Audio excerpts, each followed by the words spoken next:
Welcome back. So Chelsea in action tonight, and Romelu Lukaku sat down with his former Everton teammate Tim Howard to talk about how regaining his form can help Chelsea in their title bid.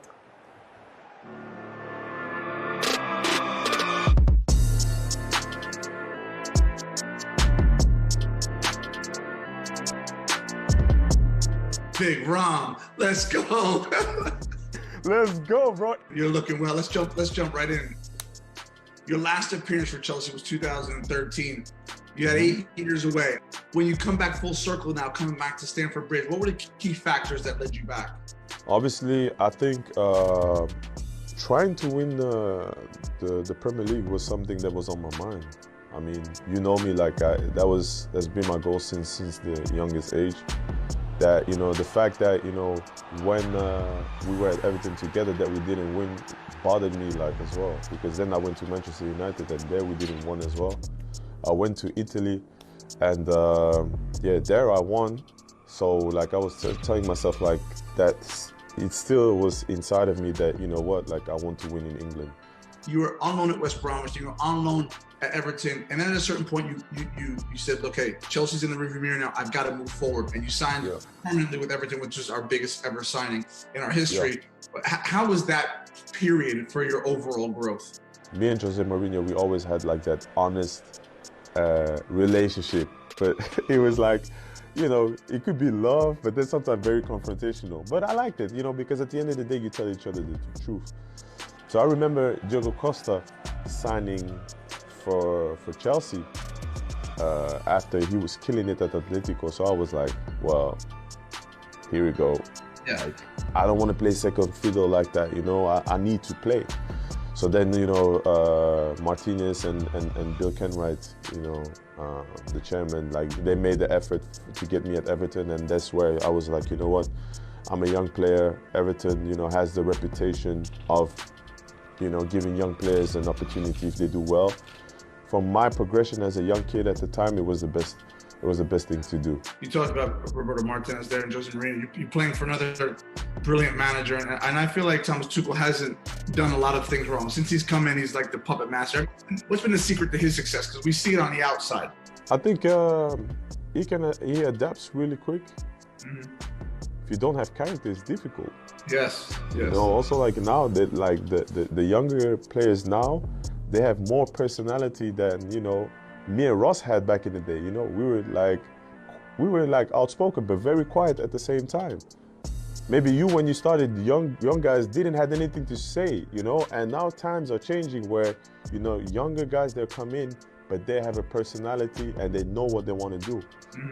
He knows like when to put an arm around you for those younger players, but also when to, you know, tell you like, yo, you're not doing this or this or this. So I think he knows how to adapt to the players' personalities, but also, you know, every game plan, there is a different plan.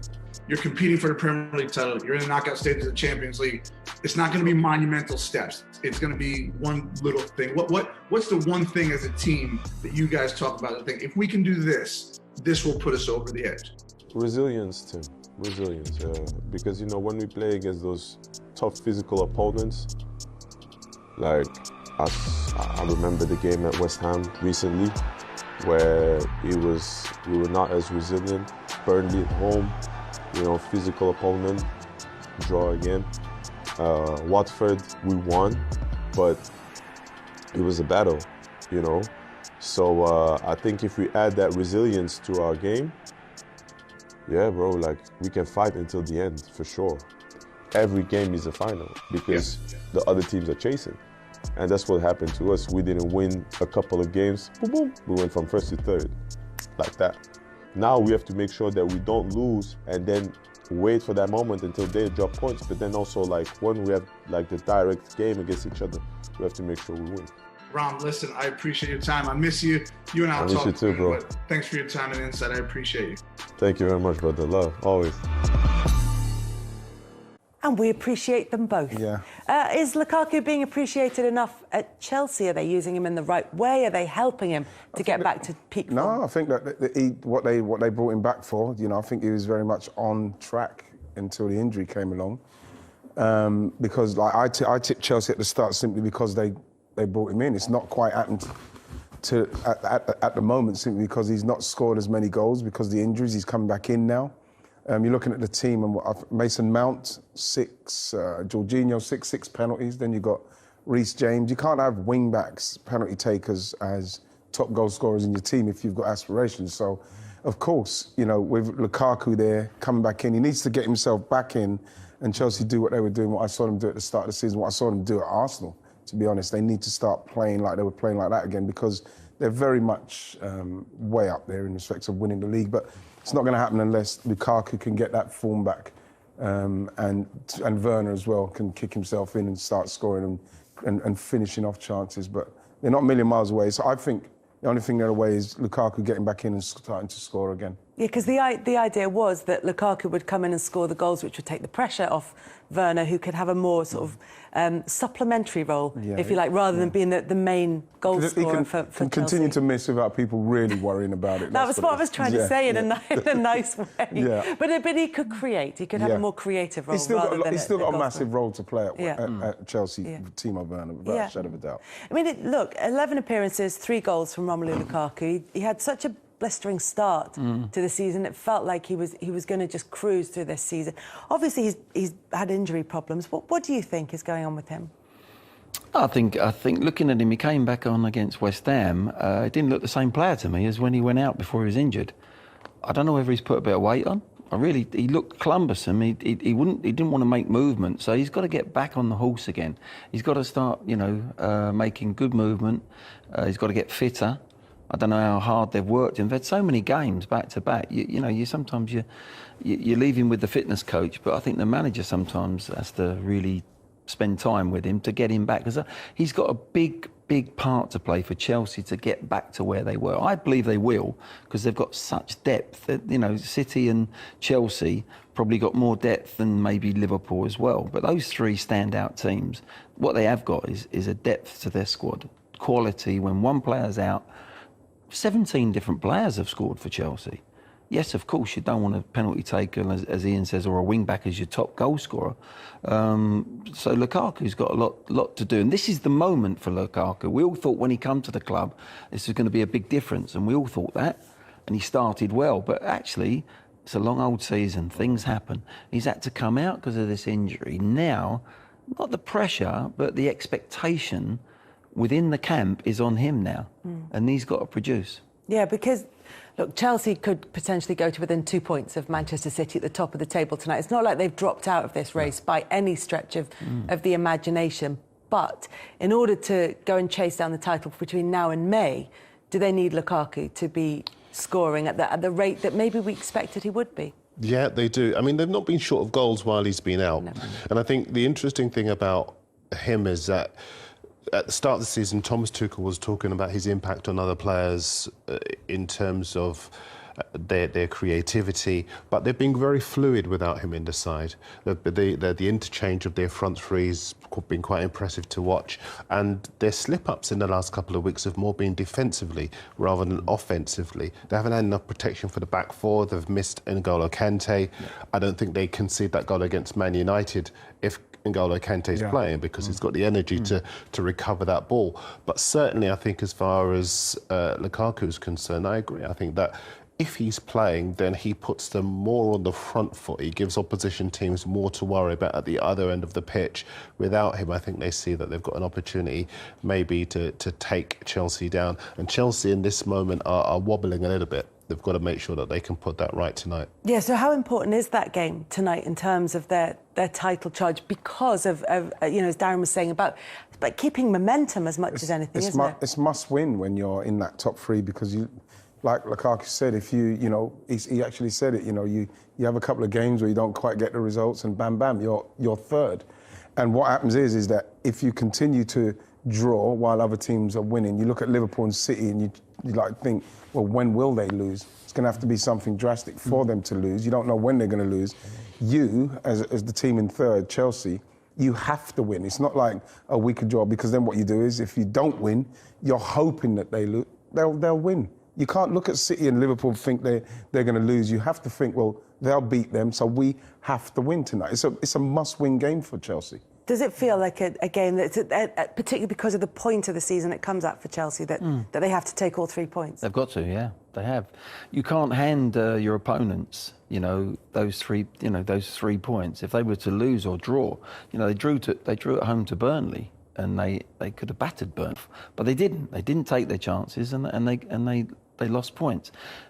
With a team, not so much Liverpool. Liverpool nearly dropped points at Wolves. They got a late winner. But City, for instance, are not going to give away points. I think Lukaku said it in his interview. They're 6-pointers. When they play each other, they're 6-pointers. And I think City have got Liverpool and Chelsea at home to play, which puts them in the driving seat. So they cannot, for that reason, they cannot, on a game like home to Everton. It's a good time to play Everton, let's be fair. Yeah. The fixtures have come nicely for Chelsea on this day, and I think Chelsea will beat Everton because the desire will be there. And they've got to go again. But this is the challenge of the Premier League. It's a long, hard, gruelling season. Teams are going to get hit with injuries. As we say, we're talking about the mentality and the injuries and the fatigue of West Ham. Well, this is what's semi-happened to Chelsea, but I think they've got the squad to cope. Yeah, much bigger squad as opposed to Everton, who've had injuries, and they had a bad injury list already, and then midweek it's just started to get worse and worse for them at a time when they're struggling to get results and performances. Andros Townsend's out now. I think Seamus Coleman is out as well. And I just think Rafa Benitez must just be thinking, have I walked under a ladder or driven over a black cat or something? I mean, is that the right analogy? Yeah. I mean, that'll do. We get the drift. It's a little macabre, but... sorry, cats, if you watch. Cat lovers. But I think as far as Rafa's concerned, he's going to have to find a way just to help them to... even just to shut up shop against Chelsea. And he is helped, as I say, by the fact that their confidence is quite fragile at the moment, and it might just be that he catches them on a good day. But I can't see anything other than Chelsea winning tonight and keeping the pressure and boosting their morale, if anything else, because they do need a convincing win just to kind of say, we're back, we're still in this title race, we're not falling away just yet. No, particularly as well because Liverpool are taking on a Newcastle side who did get their first win a couple of weeks ago, but that may have been something of a false dawn. Yeah, but even that, Kels, like you saw with Liverpool, with Wolves, Wolves, it was tough, and Wolves will make it tough for anyone. But, Origi Scott, they got it done. And this is, I'm sure Chelsea, if it happened tonight where Chelsea, as long as they get it done with the one, they'll take it at this stage of the season, because I totally agree with Darren. And Man City they're not giving up. They're not losing games at the moment. You can't see it happening. Liverpool will get it done. Chelsea have to get into that mode as well. And you look at, for me, Everton's side, I watched them against Arsenal, and Demarai Gray was magnificent in the end, but with the way Rafa is and the way Rafa's teams are and the way he was at Newcastle, very, deep block and, counter-attack and trying to just keep people off him. I think it's a kind of a managing style that, in this current climate, I'm not sure it's going to work out for him. He needs to, I don't know what... Particularly because of the issues that there are at the club, that it is maybe something where, in everybody fit, the results are sort of all right, then you can have a manager who's a disciplinarian, a Rafa Benitez type, but it was... because things aren't going well, because there are injuries, that actually you maybe need somebody who's a bit more upbeat. A little bit more, free spirit. In fact, because Everton have to try and create and do more than I saw them do the other day, especially against Arsenal. Just on the back of that, if you look at the situation of him and Luka Digne, right, Luka Digne's fit, but Luka Digne clearly doesn't want to play for Rafa Benitez anymore. There's a breakdown in the relationship between them. Rafa, in the press conference yesterday, criticised Luka Digne and appeared to suggest... Luka Digne basically said he wasn't well enough to play. Rafa appeared to suggest, I choose the words carefully, that wasn't a convincing enough excuse for him not to be available. Now, when you consider the injuries that they've got at the club, you need everybody on board. You need everybody committed to what you're trying to do. And if you don't have that, then that says to me two things. A, obviously you're in trouble, but B, maybe something about your leadership is not really getting the players on board. And more importantly as well, though, Darren, it touches other players. It spreads. There's another player might take the side of the of Lukaku or whatever the problems are. So you don't want that. You cannot afford to have that. It will fester and go into other players. Everyone's got to be on board for Everton at this moment in time at that football club, from the board right the way through to the laundry lady. That's how they've got to be if they're going to get, if they're going to get back and Rafa's going to do the job that he's been brought in to do. It's tough with that when you haven't got your best players, particularly an Everton at the moment. You've got to have your best players, and when they had a decent start to the season, it's because their best players were playing. I read the other day when he mentioned that when he took Richarlison off, Richarlison wasn't quite right, so they took him off. The fans obviously went against him, but then when you see how Richarlison reacted, knowing that they're trying to protect him, says to me that they're not really fighting for this manager. If I'm going to be totally honest, simply because he's waving his arms a little bit and acting like, "Why are you taking me off?" That's purely for the fans. Yeah. That doesn't help Rafa, and this is why I feel right now, with Lukaku doing that, with Richarlison doing what he's doing, it just feels like they're probably waiting for the next guy, if I'm going to be totally honest. Yeah. It feels like that, Gaffer. You can start feeling there's players in there, like you're saying, who are starting to side with, I don't like what he's doing here and this and that. It doesn't feel good for Rafa at the moment, especially the way he plays. Do just very quickly, Kat, I mean, if anything, I hope that's a message for Newcastle in terms of the recruitment. We talked many times on the show about how they've got to get their recruitment right. And when you look at the clubs who do get it right, they pick good characters as well as good footballers. And when you get good characters, you don't have a situation where a Richarlison creates when he's being brought on.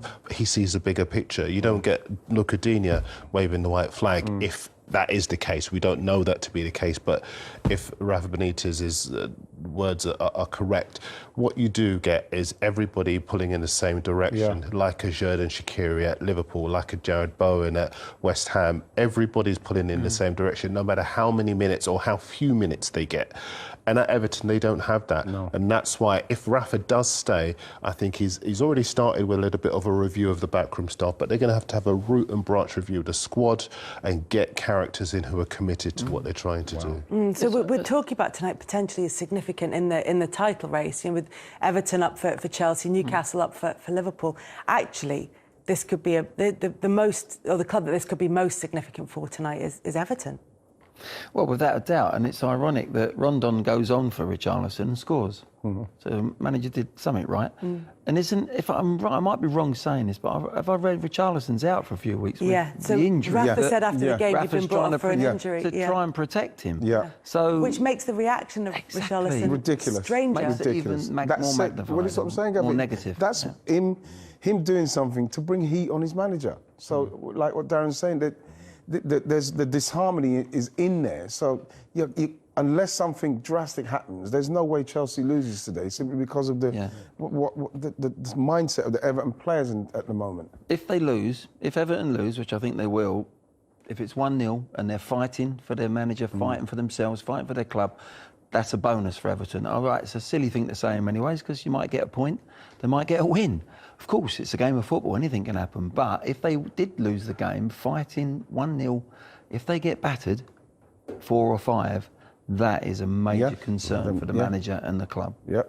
So those two games will go ahead, but Tottenham's match against Leicester is officially off this evening. Tottenham have had real problems with COVID and the game will not take place. We've talked about Tottenham, and if they win their games in hand, then they could go back above Arsenal, but it's going to get longer and more intense their season. Leicester have made a statement that says, "We can confirm that they've decided to postpone the fixture against Tottenham.